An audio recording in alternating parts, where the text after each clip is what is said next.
సుందర రెడ్డి గారు, కొంతమంది ఆడియన్స్ అడుగుతున్నారు మీ ప్రీవియస్ వీడియోస్లో నుంచి. సో కొన్ని రకాల స్టాక్స్ ద్వారా కూడా మ్యూచువల్ ఫండ్స్లో ఇన్వెస్ట్ చేయొచ్చా, ఎస్ఐపిలోకి ఇన్వెస్ట్ చేయొచ్చా అంటూ చాలామంది అడుగుతున్నారు. మరి ఎస్ఐపిలోకి ఇన్వెస్ట్ చేయగలిగే ఆ స్టాక్స్ ఏంటో మా ప్రేక్షకులకు డీటెయిల్గా తెలియజేయగలరు? డెఫినెట్గా అండి. అగైన్ మీరు అగ్రెసివ్ పర్సనాలిటీయా, కన్జర్వేటివ్ పర్సనాలిటీయా, అంటే హై రిస్క్ పర్సనాలిటీయా అన్నదాన్ని బట్టేసి మీరు పోర్ట్ఫోలియో బిల్డప్ చేసుకోవాలండి. కొంతమంది లాంగ్ టర్మ్ అగ్రెసివ్ ఉంటారు, షార్ట్ టర్మ్ కన్జర్వేటివ్ ఉంటే బెటర్. బేసికల్గా అసలు ఇన్వెస్ట్మెంట్ అంటేనే ఎన్ని సంవత్సరాలు మీరు మార్కెట్లో ఉందాం అనుకుంటున్నారు, క్లారిటీ ఉండాలి మీ దగ్గర. ఎంత వాలటిలిటీని బేర్ చేస్తారు, క్లారిటీ ఉండాలి. ఫర్ ఎగ్జాంపుల్ ఒక 60% పడ్డా పర్వాలేదు నాకు పోర్ట్ఫోలియో అన్న మీ థాట్ మీకు అనుకుంటే 60% స్టాక్ మార్కెట్లో ఒక సైకిల్ నుంచి ఇంకో సైకిల్ అంటే 10 years టైంలో అది ఈజీగా 50% పడిపోద్ది. హిస్టారికల్ డేటా చూసారనుకోండి, ఎవ్రీ డెకేడ్కి 60% డిస్కౌంట్ మామూలు విషయం. రీసెంట్ కరోనా టైంలో వచ్చింది కదా, నెక్స్ట్ డెకేడ్ అంటే మళ్ళీ 20-30 ఆ ప్లేస్లో రాబోతుంది. ఓకే, సో అలాంటి ఏదైనా ఒక కరెక్ట్ ఒపీనియన్ అనుకోండి, ఇట్లా 30%, 20% క్లారిటీ మీకు ఉందనుకోండి, ఇన్ని సంవత్సరాలు ఉంటాను క్లారిటీ ఉందనుకోండి, అలాంటి వాళ్ళందరూ స్టాక్ మార్కెట్లో ఇన్వెస్ట్ చేసుకుంటూ పోవచ్చు. ఓకే, అంటే best mutual funds and best stocks నీకు కావాలి అనుకుంటే అగైన్ మీరు కన్జర్వేటివా, అగ్రెసివ్ పర్సనాలిటీయా, లేదా మీడియం టైం రిస్క్ క్లారిటీ ఉండాలా. సేఫ్టీ కావాలి అనుకుంటే లార్జ్ క్యాప్స్, ఎందుకంటే 2 big కంపెనీస్ అవి, టూ పేర్లు అనమాట, చాలా మంచి కంపెనీస్ అవి. లేదు నేను అగ్రెసివ్ ఉంటా, కొంత నాకు ఎక్కువ మనీ కావాలి, నేను ఎక్కువ టైం మార్కెట్లో ఉంటాను, పర్వాలేదు -20-30 అయినా పర్వాలేదు, నా పోర్ట్ఫోలియోకి పర్వాలేదు, మంచి బిజినెస్ మోడల్ కావాలి, అలా అనుకున్న వాళ్ళందరూ అచ్చం స్మాల్ క్యాప్స్తో పోర్ట్ఫోలియో బిల్డప్ తీసుకోవచ్చు. లేదు నాకు అంత రిస్క్ వద్దు, స్మాల్ క్యాప్ అంత రిస్క్ వద్దు, లార్జ్ క్యాప్ అంత మరీ సేఫ్టీ నాకు వద్దు, మధ్యలో నాకు కావాలి అనుకున్నారనుకోండి, మీరు మీ పోర్ట్ఫోలియోని స్మాల్ క్యాప్స్ కొన్ని, లార్జ్ క్యాప్ కొన్ని, మిడ్ క్యాప్ కొన్నితో చేసుకోవచ్చు. మీరు మినిమం ఒక 10 అయితే ఫిల్ చేయాలి, మినిమం 10 to 15 మంది సరిపోద్ది. మరి టూ మచ్గా 15 కన్నా ఎక్కువైనా కూడా టూ మచ్ డైవర్సిఫై అయితే అవుతుంది. మరి 10 కన్నా తక్కువైనా సరే టూ మచ్ ఫోకసింగ్ అవుతుంది. అందుకని పర్సన్ టు పర్సన్ తేడా డిఫరెంట్ ఉంటుంది అనమాట. అది మీకు ఏ టైపు పోర్ట్ఫోలియో కావాలన్నది సింపుల్. ఏంటంటే మీరు ఏదైనా best mutual fund first identify చేసుకోండి. సింపుల్ గా మీరు గూగుల్ హిట్ చేయండి. For example large cap mutual funds ని లార్జ్ క్యాప్ కానీ లేదా బ్లూ చిప్ కంపెనీస్ కానీ అంటారు. సింపుల్ గా మీకు తెలిసిన ఒక ఏఎంసీ కంపెనీ అక్కడ మెన్షన్ చేయండి. For example SBI and blue chip mutual fund పక్కనే వాల్యూ రీసెర్చ్ అని టైప్ చేయండి గూగుల్లో. వాల్యూ రీసెర్చ్ ఆటోమేటిక్ గా వాల్యూ రీసెర్చ్ .com కి ఆ పోర్టల్ తీసుకెళ్లిపోతుంది. అక్కడ 5 star కేటగిరీ ఉన్న మ్యూచువల్ ఫండ్ లిస్ట్ కలెక్ట్ చేసుకోండి. 2-3 ఉంటాయి, అందుకని ఎక్కువ ఉంటాయి 5 star కేటగిరీ. ఓకే, అందులో వాళ్ళు పెట్టిన ఇన్వెస్ట్మెంట్ టాప్ 10 స్టాక్స్ చూసుకోండి. స్టాక్ లిస్ట్ ఇస్తారు, ఆ మ్యూచువల్ ఫండ్ ఎందులో ఇన్వెస్ట్ చేస్తున్నారు అనేది. అలాంటి టాప్ 10 కలెక్ట్ చేసుకోండి, అవన్నీ పక్కన పెట్టండి. అట్లా ఒక 2-3 బెస్ట్ మ్యూచువల్ పర్ఫార్మెన్స్ ఉన్న మ్యూచువల్ ఫండ్ లిస్ట్ తీసుకొని అందులో టాప్ 10లో కామన్ గా ఉన్న స్టాక్స్ ఏదో కలెక్ట్ చేసుకోండి. అవి ఎక్కువ సార్లు ఏమంటే TCS, HDFC bank, Kotak, ITC ఇవే ఉంటాయి బై డిఫాల్ట్. ఓకే, ఇలా కామన్ గా ఉన్న స్టాక్స్ మొత్తం మీరు తీసుకుంటే ఒకటి ఇండియాలో బెస్ట్ పర్ఫార్మెన్స్ ఉన్న మ్యూచువల్ ఫండ్ లో ఉన్న స్టాక్స్ నా దగ్గర ఉన్న ఫీలింగ్ నీకు ఉంటుంది. అంటే నేను చేసే పని రైట్ అన్న యాటిట్యూడ్ నీకు ఉంటుంది. ఇలాంటి స్టాక్స్ కలెక్ట్ చేసుకొని మీరు ఎవ్రీ మంత్ యావరేజ్ చేసుకుంటూ పోవచ్చు. ప్రాబ్లం ఎక్కడ వస్తుందంటే మన పోర్ట్ఫోలియో ఏదైనా నెగిటివ్ ఉందనుకోండి, వాటి మీద మోజు ఎక్కువ ఉంటుంది. మన వాళ్ళకి పెరుగుతున్నట్టు పట్టించుకోరు. పడుతుంది అనుకోండి, నేను ఏదో రాంగ్ చేశానేమో, లేకపోతే ఏదో ఎక్కువ డిస్కౌంట్ వస్తుందేమో అని చెప్పేసి వాటిని ఎక్కువ టూ మచ్ అలకేట్ చేస్తూ ఉంటారు, వాటిని యావరేజ్ చేస్తూ ఉంటారు.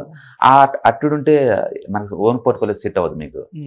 దాని బదులు డైరెక్ట్ మ్యూచువల్ ఫండే కొనుక్కోవచ్చు. వాళ్ళైతే విన్నర్ లూజర్ యావరేజ్ అవుతుంది కాబట్టి.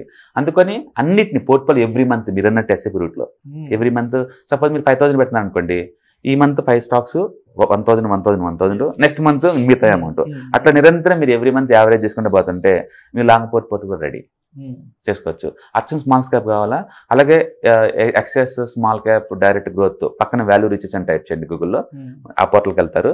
అందులో 5 star కేటగిరీ ఉన్న మ్యూచువల్ ఫండ్ లిస్ట్ కలెక్ట్ చేసుకోండి. అందులో కామన్గా ఉన్న స్టాక్స్ మొత్తంలో మీరు ఇన్వెస్ట్ చేసుకుంటూ పోవచ్చు. అది best approach. And that is one of the best advice for ever. మీరు ఎక్కడికి వెళ్ళినా సరే దాన్ని బీట్ చేయడం మీ వల్ల అవ్వదు లాంగ్ టర్మ్ లో కనుక్కుంటే. ప్రాబ్లం ఏంటంటే ఓన్లీ అలొకేషన్. కొంతమంది త్వరగా బయటకు వెళ్ళిపోతారు, కొంచెం గట్ ఫీలింగ్ ఉన్న వాళ్ళు పడ్డా సరే ఉంచుకొని మంచి ప్రాఫిట్ లో బయటకు వెళ్తారు. అది సైకాలజీ ఇష్యూ తప్ప కంపెనీస్ అయితే ఇవే ఉంటాయి పోర్ట్ఫోలియో అయినా సరే. ఓకే, అందుకని best large cap mutual fund మీకు కావాలంటే ఒక టీసీఎస్ ఒక 20% డిస్కౌంట్ లో ఉంది, డిమార్ట్ మరి అది డిస్కౌంట్ లో దాన్ని పెట్టుకోవచ్చు. ఇలా మీరు అక్కడ కామన్ గా ఉన్న స్టాక్స్ మొత్తాన్ని గ్యాదర్ చేసుకొని మీరు ఇన్వెస్ట్ చేసుకోవచ్చు. సో ఒక్కో సెక్టర్ నుంచి ఒకటి తీసుకున్నారనుకోండి, బ్యాంక్స్ నుంచి ఇప్పుడు నాకు తెలిసి SBI is too good, performance wise too good ఉంది. I'm expecting 1,000 long term point of లో. ఎందుకంటే 10 years కన్సాలిడేషన్ బ్రేక్అవుట్ అయింది. ఏదైనా ఒక మల్టీ బ్యాగర్ లక్షణాలు ఎలా ఉంటాయంటే కొన్ని డెకేడ్స్ నెగ్లెక్ట్ చేయబడి అంటే సైడ్ వేలో ఉండి ఒక్కసారి మేల్కొంది అనుకోండి, అది హార్ట్ సెక్టర్ లో ఉందనుకోండి ఆ స్టాక్, అది ఈజీగా 2 times 3 times 4 times పోతూనే ఉంటాయి. ఒక టైం తాగదు అది ఇంకా, ఎందుకంటే డెకేడ్స్ కొద్ది స్లిప్ మూడ్లో ఉంటాయి, అది ఒకసారి బ్లాస్ట్ అవుద్ది. మీరు టోటల్ రియల్ ఎస్టేట్ సెక్టర్ చూసినా సరే అది 5 years కన్సల్టేషన్ బ్రేక్అవుట్ అయింది అంటే రియల్ ఎస్టేట్ స్టాక్స్ ఈజీగా డెవలప్ అవుతాయి. Maybe time takes 1 or 2 years పట్టొచ్చు, బట్ గుడ్ బెట్ మీరు కూడా తీసుకోవచ్చు రియల్ ఎస్టేట్ స్టాక్స్ అలాంటివి. అలాగే బ్యాంకింగ్ సెక్టర్లో SBI తీసుకోవచ్చు, అదే కన్సల్టేషన్ బ్రేక్అవుట్ అయింది పోతుంది. అండ్ టెలికమ్యూనికేషన్ భారతీయ ఎయిర్టెల్ తీసుకోవచ్చు, బ్రేక్అవుట్ అయింది, అది కూడా ఈజీగా డెవలప్ అయ్యే ఛాన్స్ ఉంది.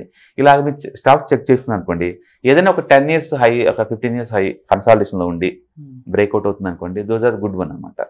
సో బెస్ట్ అప్రోచ్ మాత్రం మ్యూచువల్ ఫండ్స్ స్పాన్సర్షిప్ ఉంటుంది కాబట్టి అవి ఒక 10 stocks కలెక్ట్ చేసుకొని అన్నింటిలో కామన్గా ఉండే స్టాక్స్ సింపుల్, అది కాపీ కొట్టేసి ఎగ్జల్ షీట్లో పెట్టండి, నెక్స్ట్ కాపీ చేసి ఎగ్జల్ షీట్లో పెట్టండి, నెక్స్ట్ కాపీ చేసి ఎగ్జల్ షీట్లో పెట్టండి, మొత్తం హైలైట్ చేసేసి కండిషనల్ ఫార్మాటింగ్ ఉంటుంది, అక్కడికి వెళ్ళేసి హైలైట్స్ డూప్లికేట్ చేయండి, ఇప్పుడు కలర్ షేడ్ అవుతాయి కదా, అవే మీ బెస్ట్ స్టాక్స్. అది easy approach and one of the best advice I give for ever to anyone. దాంతో ఏంటంటే మనకి బెస్ట్ స్టాక్స్ మన దృష్టిలో ఉన్నాయి, మ్యూచువల్ ఫండ్స్ అప్పుడప్పుడు కొంటా ఉంటారు కాబట్టి ఈ స్టాక్స్ లిఫ్ట్ అవుతూ ఉంటాయి ఏదో టైంలో, మనం కూడా ఎవ్రీ మంత్ యావరేజ్ చేసుకుని పోవచ్చు. బట్ గుర్తుపెట్టుకోండి, ఇండియా మొత్తంలో బెస్ట్ PMS సర్వీస్ కూడా యావరేజ్ రిటర్న్స్ 20% దాటవు. ప్రైవేట్ ప్రాపర్టీని వాళ్ళు కొన్ని వేల కోట్లు మెయింటైన్ చేస్తారు వాళ్ళు.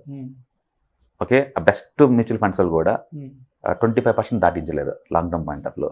దాని మీనింగ్ ఏంటంటే మీరు ఆల్రెడీ మీకున్న పోర్ట్ఫోలియో కనుక ఒక 2-3 years మీరు మెయింటైన్ చేస్తున్నారు, 25% దాటి ఉంది అంటే you are doing best job. మరి అన్నిటి నుంచి మీరు ఎక్స్పెక్ట్ చేయకూడదు.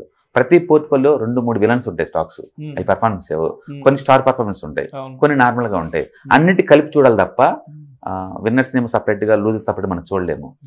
అందుకని ఈవెన్ మ్యూచువల్ ఫండ్లు కూడా లాస్ట్ వీక్ ఉంటాయి, 4 కంపెనీలు ఈజీగా ఉంటాయి, వాళ్ళు అందుకే ఏ ఇయర్ చూడరు, లాంగ్ టర్మ్ పాయింట్ లో చూస్తారు, లాంగ్ టర్మ్ పాయింట్ చూస్తారు తప్ప స్పెసిఫిక్ 5 months కోసం 1 year పాటు ఇలా గ్రాఫ్ పెట్టి చూడరు, అలా పాసిబిలిటీ ఉండదు.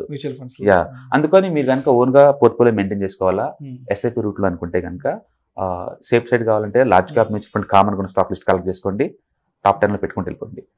అగ్రెసివ్ ఉన్నారు, ఓన్లీ స్మాల్ క్యాప్ పెట్టాలంటావా, top 10 small cap mutual fund best performance ని పట్టుకొని అందులో ఉంచి 10 stocks కలెక్ట్ చేసుకొని ఇన్వెస్ట్మెంట్ చేసుకుని వెళ్ళిపోండి.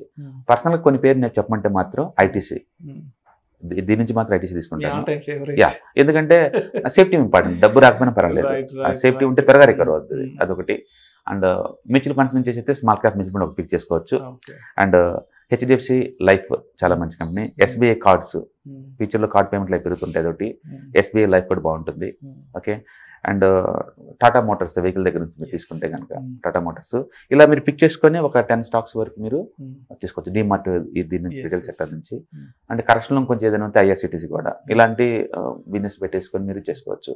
మరి టూ మచ్ అగ్రెసివ్ ఉంటే కనుక new business model like Zomato, అవి hero or zero game type అనమాట, అది అయితే హిట్ అవ్వచ్చు లేదా ఫ్లాప్ అవ్వచ్చు, అలాంటి కూడా ఫిల్ చేసుకోవచ్చు. జుబ్లెంట్ ఫుడ్స్ అగైన్ మంచి company long term point of లో, ఎందుకంటే ఎక్కువ హ్యూమన్స్ పర్టికులర్ ఇండియాలో గత 1 year లో ఎక్కువ స్పెండింగ్ ఫుడ్ మీద పెడుతున్నారు. ఓకే, ఫుడ్ కన్సంప్షన్ 50% పెడుతున్నారు క్లోజ్ తో పోల్చుకుంటే. అందుకని Jubilant foods going to work long term point of లో. అందుకే దీన్ని కామన్ సెన్స్ ఇన్వెస్ట్మెంట్ అంటారు. అంటే మనకు తెలిసిన బిజినెస్ మోడల్ ఎక్కువ మంది స్పెండ్ చేసే ఏదైతే ఉన్నాయో అందులో పెట్టుకుంటూ పోతే బెస్ట్ అనమాట. సో రిటైల్లోనేమో ఆదిత్య బిర్లా ఫ్యాషన్ లిమిటెడ్ తీసుకోవచ్చు, అండ్ ఫుడ్లోనేమో జొమాటో కానీ లేకపోతే జుబ్లెంట్ ఫుడ్స్ కానీ తీసుకోవచ్చు, అండ్ FMGCలోనేమో ITCని తీసుకోవచ్చు. నేను చెప్పేది క్రాస్ అనమాట, ఒక లార్జ్ క్యాప్ ఒక మిడ్ క్యాప్ అవటం లేదు, లీడర్స్ ఆ సెగ్మెంట్లో లీడర్స్ని తీసుకుంటున్నాను అనమాట అట్లా. And HDFC life that is also good one, and SBIలో వచ్చి SBI బ్యాంక్ ఒకటి.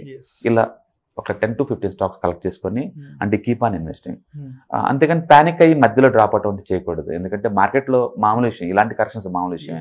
ఆ విషయం మనం బ్రెయిన్కి చెప్పామనుకోండి ముందే, అది టెన్షన్ పడదు. అందుకే మనం చార్ట్ చూసినప్పుడు మనం నేర్చుకునే విషయం అదే, ఎంత మంచి కంపెనీ అయినా సరే బ్రేక్అవుట్ అయితే ఫుల్ బ్యాక్ మ్యాండేటరీ ఎంతో కొంత. ఇప్పుడు TCS ఉంది అనుకోండి, అది బ్రేక్అవుట్ అయిన మళ్ళీ ఫుల్ బ్యాక్ కోసం వస్తుంది, దాన్ని అలా ట్రీట్ చేయాలి తప్ప అది పడిపోతుంది లాస్ అవుతుంది అని చూడకూడదు. మీరు అది మైనస్లో ఉందంటే మీ ఒక్కటే కాదు, ఎంటైర్ ఇండియాలో అందరి పోర్ట్ఫోలియో ఉంటాయి అలాంటివి. సో అలాంటి ఎట్లా చెప్పాలంటే మీరు దివాళీ గిఫ్ట్ అనుకోని అలా డిస్కౌంట్లో ట్రీట్ చేయండి. వాలటిటీని ఒక ఫ్రెండ్గా ట్రీట్ చేశారనుకోండి, మీకు నిరంతరం ఆపర్చునిటీ క్రియేట్ అవుతుంటాయి, మీరు బెస్ట్ పోర్ట్ఫోలియో బీన్ చేసుకోవచ్చు. యాక్చువల్గా ఇది గుజరాత్లో చాలా పెద్ద ఫెస్టివల్, వాళ్ళు ఎప్పుడేందంటే దివాళీ టు దివాళీ లెక్కలు చూసుకుంటారు. ఇది మంచి టైం కన్సిడర్ చేస్తారు వాళ్ళు. అందుకని స్టాక్ మార్కెట్ ఫెస్టివల్ ఎప్పుడంటే దివాళీ అనమాట. దివాళీ ఈ టైంలో ఏంటంటే మంచి పోర్ట్ఫోలియో బిల్డప్ చేసుకొని లాస్ మేకింగ్ ఏమైనా ఉంటే దాన్ని క్లీన్ చేసుకొని కొత్త పోర్ట్ఫోలియో బిల్డప్ చేసి చాలా బెటర్ అనమాట. కరెక్షన్స్ అనేది పెద్ద టెక్నాలజీ అండి ఇండియన్ మార్కెట్లో, నాకు తెలిసి నెక్స్ట్ 6-7 years కూడా రాదు అది. టెంపరీ డిప్ ఇది, బయింగ్ ఆపర్చునిటీ. అందుకని నేను ఎప్పుడు చెప్పేది ఒకటే, 20% క్యాష్ మెయింటైన్ చేయమంటాను. ఇలాంటప్పుడే ఒక ఆపర్చునిటీ క్రియేట్ అవుద్ది. లేదా బయట నుంచి అమౌంట్ తెచ్చుకొని మళ్ళీ రిమైనింగ్ పెట్టుకుంటూ ఉండాలి. ఇన్వెస్ట్మెంట్లో అయినా ట్రేడింగ్ అయినా సరే పైప్ లైన్లో మనీ ఉంచుకోవడం చాలా ఇంపార్టెంట్. అందుకని మీకు 2 బిజినెస్ ఎప్పుడు ఉండాలి. స్టాక్ మార్కెట్ ట్రేడింగ్ ఒక బిజినెస్, పక్కన ఇంకేదైనా ఉండాలా దీనికి అవసరమైనప్పుడు మనీ పంప్ చేయడానికి. లేదా మీ ప్రాఫిట్ని పక్కన పెట్టుకున్నారు అనుకోండి, ఇలాంటి టైంలో యూజ్ అవుద్ది. ఉన్న మనీ అంతా డిప్లాయ్ చేశారనుకోండి, కొత్త గేమ్ ఆడుతున్న మనీ అది మీరు స్టక్ అవుతారు. ఓకే, అందుకని వాలటిలిటీని ఫ్రెండ్ లాగా ట్రీట్ చేసే వాళ్ళు ఎవరైనా సరే 20% క్యాష్ మెయింటైన్ చేయాల్సిందే. తద్వారా కొత్త ఆపర్చునిటీ మీకు క్రియేట్ అవుతుంది. ఓకే, అండ్ కంటెంట్ క్రియేటర్లో ఎస్ఏ అండ్ పబ్లికేషన్ కూడా ఈజీగా 30 to 40% అవుద్ది. ఈ టైంలో కూడా బై చేసుకోవచ్చు. 121 సంథింగ్ ఏదో ఉంది ఈ టైంలో. ఎస్ఎస్ఏ అండ్ పబ్లికేషన్ కంటెంట్ అది కూడా చేసుకోవచ్చు. చాలా ఐడియాస్ ఉంటాయండి. బట్ బెస్ట్ అప్రోచ్ ఏంటంటే బెస్ట్ మ్యూచువల్ ఫండ్ టాప్ 5 తీసుకొని కలెక్ట్ చేసుకోండి. మీరు సేఫ్టీ కావాలా, లార్జ్ క్యాప్ టాప్ 5 ఉన్న కంబైన్ స్టాక్స్ టాప్ 10 బాగా రిస్క్ తీసుకుంటారా, స్మాల్ క్యాప్స్ తీసుకోండి. That is one of the best approach. But మీరు యావరేజ్ ఎవ్రీ మంత్ చేసుకుంటూ వెళ్ళాలి. పట్టిన మాత్రమే డ్రాప్ అయినంత మాత్రం చేయొద్దు. అవి టోటల్ పోర్ట్ఫోలియో యావరేజ్ చేసుకుంటే కనుక వస్తే బెస్ట్ రిటర్న్స్ వస్తాయి. బిలో ఇండియన్ గ్రోత్ స్టోరీ, అది ఒక్క రోజు ఎండ్ అయ్యేది కదండి. ఓకే, ఇది టెంపరీ కరెక్షన్స్, దీన్ని ఫ్రెండ్లీగా ట్రీట్ చేసి మిస్ అయిన స్టాక్స్ ఏదైనా వస్తే కనుక తీసుకోవచ్చు. నేను వెళ్తాను షాపింగ్కి నెక్స్ట్ 4-5 days పడేది తగ్గేదిలే. Right, thank you so much Sundara Ramireddy గారు. ఎందుకంటే ఆల్మోస్ట్ ఒక 2 years నుంచి చాలా మంది కొత్తగా డిమాట్ అకౌంట్లు ఓపెన్ అవుతున్నాయి. సో అటువంటి వాళ్ళు కూడా చాలా మంది కన్ఫ్యూజన్స్ లో ఉన్నారు. ఎస్ఐపిలో పెట్టాలా లేదంటే స్టాక్ మార్కెట్ లో పెట్టాలా? సో అటువంటి వాళ్ళకు కూడా చాలా మంచి క్లారిటీ. స్టాక్ మార్కెట్ ఎప్పుడు ఎస్ఐపి బెస్ట్ అప్రోచ్ అండి. ఎందుకంటే వాలటిలిటీ అనేది కామన్ థింగ్ స్టాక్ మార్కెట్ లో, దాన్ని అసలు అవాయిడ్ చేయలేవు. వన్ వే రూట్ అనేది లేదు మార్కెట్లో.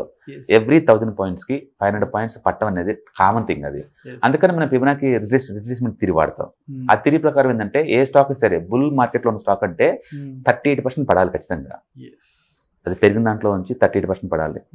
అది కామన్ రూల్, అది ఎంత బుల్ మార్కెట్లో ఉన్నా సరే. అందుకని ఈ టైపు డ్రాప్స్ అప్పుడప్పుడు జరుగుతూనే ఉంటాయి. ఇది ఫుల్ బ్యాక్ వస్తుంది అని అనుకోవాలి తప్ప మేజర్ కరెక్షన్స్ అనడానికి వీల్లేదు. రైట్, సో షాపింగ్ చేయాలనుకున్న వాళ్ళకి దివాళీ గిఫ్ట్ అనుకొని షాప్ చేయండి, పర్లేదు. Thank you so much sir. Stocks ద్వారా కూడా ఎస్ఐపిలో ఇన్వెస్ట్ చేయొచ్చు అనే టాపిక్ గురించి మా ప్రేక్షకులకు చాలా డీటెయిల్గా క్లారిటీ ఇచ్చారు. Thank you sir.